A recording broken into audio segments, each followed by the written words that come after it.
I'm going to demonstrate the posterior ankle splint now with the fold. It's a little bit different than the traditional. And the measurement will be the same.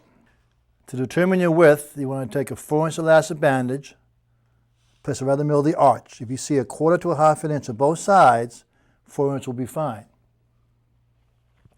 The length will be 2 inches below the popliteal, okay, and 2 inches beyond the toes. Give the patient a toe plate. I'm going to fold this back now. It won't be 2 inches beyond, but I want measure 2 inches beyond, okay?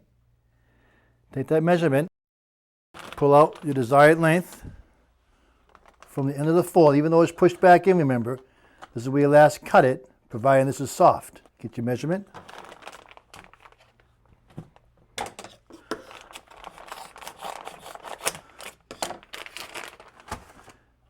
All 4 fingers into the foil, push it back in, into the box, and when you bring the door down till your fingers feel it, that way you know the product's behind the door.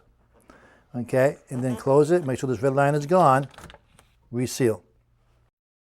Now remembering to stretch the edges, the padding over the fiberglass, by just grabbing both ends at the same time. I find it's a lot easier.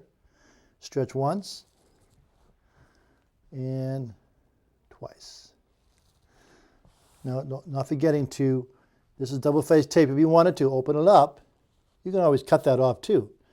But we find this works just as well, okay? Now what I do with the ankle folded one, I pitch it back on the patient, there's my toe plate.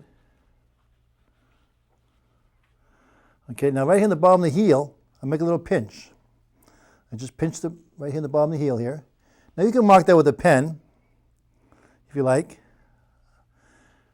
And right here, here's my heel. What I do now, I'll open this up. Again, this is all done dry now. Don't always do everything dry. And just fold back the sides into the middle seam. So take this side, bring it into the middle, right to the seam. This side, fold it into the center seam. And since that's exposed, what I intend to do now, I'll just wet this while it's exposed, just right there at that junction. Close it back down. Then I'll wet the rest of the splint like you normally would, little zigzag here. And push that water through.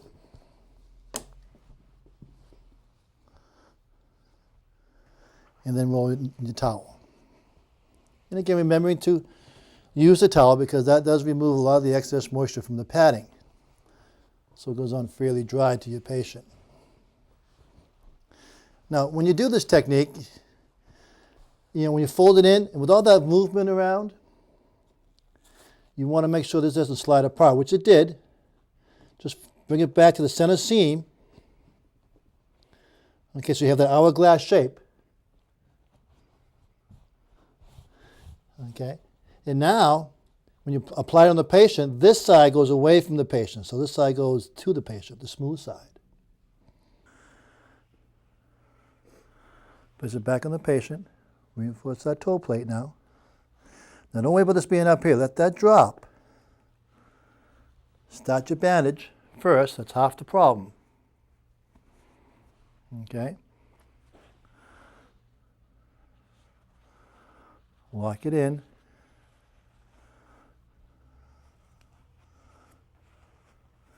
Now bring this up around the back of the Achilles. Around the back.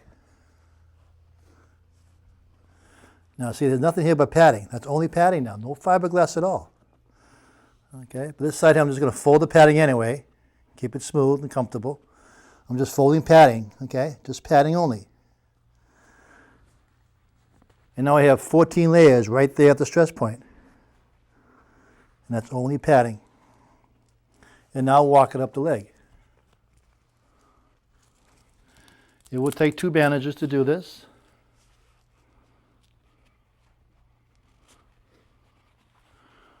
Bring it up towards the knee, knee bent.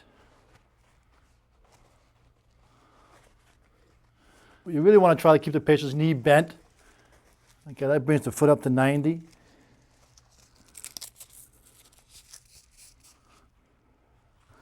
Cup the heel. Palm of your hand, smooth it out, the palm of your hand, center to the side. All 5 toes are exposed, protected.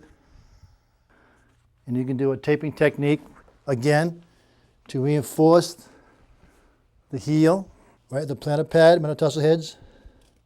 Bend your knee down. Crisscross, back of the splint, back of the splint.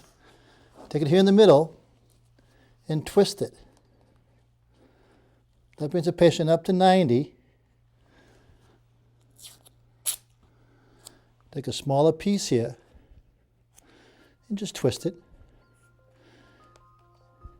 And that prevents any type of plantar flexion. Okay? You don't want this. You want to keep them at neutral. This is the posterior leg ankle splint with the fold.